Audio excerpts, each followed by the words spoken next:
Right, look what I've got in front of me. What's your name, brother? Would you want my real name or my DJ name? DJ name, please. Master Magri, Charlie Magri, how you all doing? Oh, wicked. Listen, thanks a lot for giving us your time for Small Talk Artist. No, you're more than welcome, mate. Brother, how long you been DJing for? Cool. I started DJing when I was 13. I'm 36. I'll let you do the maths because I ain't that quick. Quite a few years. What's that? Yeah. Buzzards! It's buzzards in the room. We're going to calculate like 12 years. But we let them work it out. Let them work it out, brother. You got a Saturday show on Centre Force Radio. We're going to touch on to that in a minute. Yeah. Tell me, how did you start DJing? What music was you into? Tell us that. Basically started DJing. I think Buzzard knows the answer to this because Buzzard's in the room, by the way, just so you know. Yeah. My two cousins were DJs. My older cousins, they were a few years older than me, so they was into garage, old school and stuff like that. And I used to started mixing around their house, and they taught me how to mix, and it just all went from there. Really, I decided to. So was that your, that's where you started your genre of music at the time? Yeah, it was like because I'm from East London, so East London was a very big garage. Area. We had Rhythm Division and obviously Pulse of Music. I remember all those. Going on, and vinyl was big, and obviously it was. So I just started mixing garage to start off with, and then I dived into the piano house, to the New York stuff, and all that kind of thing, and had to catch up a little bit because and the funky house scene, really, the funky house scene that exploded then. So it was like obviously it was like early 2000s then. That was basically the start of the journey. And then I fell in love with a thing called vinyl. Love that. Bruv, don't you love the smell of a brand new vinyl when you crack that crease? That don't sound too close, too heavy. And that, I didn't say that right. And I said it, I do apologise. And that smell of that plastic kind of vinyl smell. I know what you're saying. It's that vinyl smell. You can't, even like an old vinyl has got its own smell. It's weird. So I still collect vinyl every now and then, still collecting it, and still, just love. I'm a bit of a DJ nerd, as they say. So. I mean, look, brother. I mean, on your Saturday show, which we're going to touch on now, you play a quite wide range of music. Yeah. Is that through choice, or I know you do love playing stuff for all kinds of people out there? So, what's the concept behind your show on a Saturday? To be honest with you, I love everything. So it's like good music. Good music. So when I bought vinyl, I was still buying like the 80s, the disco, the Fleetwood Macs, the New Orders, the new wave stuff, everything as well. So I've still got a big collection of that. Plus, I'm still in the garage scene as well. So I've loved that all the time. Like a lot of my vinyl, that kind of stuff, the late 80s stuff, so I got from my mum. So, and it was always played in our house, and obviously.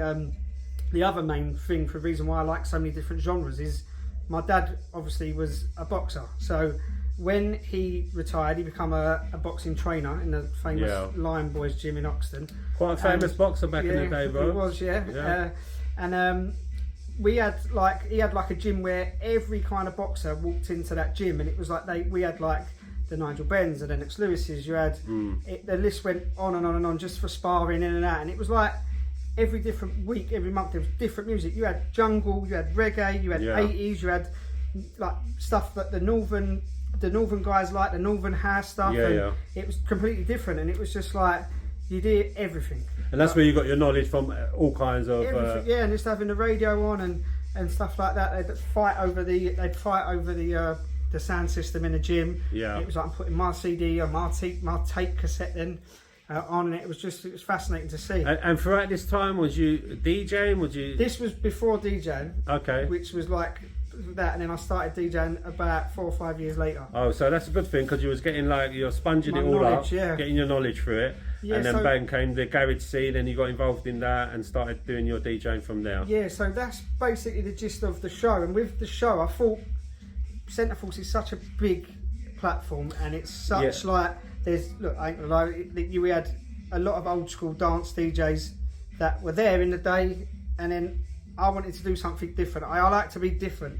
As Buzzard mentioned earlier on the show. Your show shows that, man. And I thought, I thought where it's DAB and it's like it's legal station and things like that. I thought when I drive around listening to normal radio, as they say. It's very repetitive, it's very boring, and it's very the same. And I thought, I want to do a show where you play the forgotten 80s, the forgotten 70s, the forgotten 90s stuff, and there's so much of it. But you play everything. You play house, you play new stuff, you play old stuff, everything. you play everything. So how long have you been on Centre Force now? Cool. I first started on Centre Force when we went, I don't know if Buzzard was on this time, when we was in, it was a Pirate. Yeah. In 2000 and something. Then we moved to Time FM. Yeah. I was on there for... Oh, so you was on there from before? Yeah, I was on the Centre Force okay. sessions on Time FM for a while. Then obviously Centre Force stopped, and then I've been on here now, on and off since... It must be about 7 years now. So it's, bloody hell, that's gone quick, isn't it? Brilliant. I'll tell you what we've got planned for 2023 for Master Magri? Obviously we do our spin-off party with tell us a bit about that. With my partner Kerry, which is Vivid People. It's a take on, basically, Vivid People for me is like a take on mine and Kerry's sort of upbringing. So it's like Kerry's family owned a pub in East London. Yeah. They had a DJ every week, and it was like they played everything in there. Kerry's your partner? Kerry's my partner, yeah.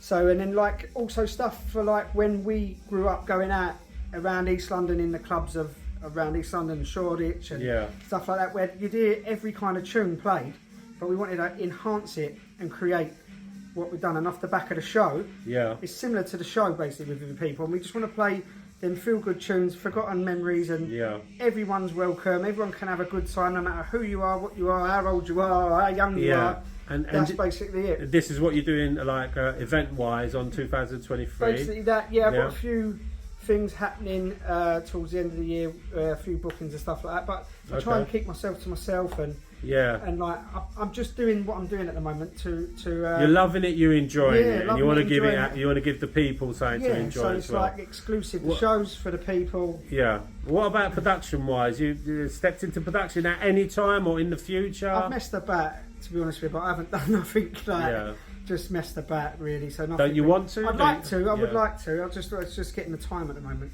Yeah, I hear you, man. I hear you. So I would like to do a few bits and bobs and re-edits and things like that, but you never know. You never know. Plug your show for me, bro. So every Saturday, 11 till 1, 80s, 90s and disco, Master Magri. We have 2 hours of fun, and as I say, shall we do it? Yeah, let's do it. Let's do it. Centre Force Radio, brother. Thanks for your time for Small Talk Artists. Enough love. It's good to see you. You too, mate. And I'll see you around. See you later.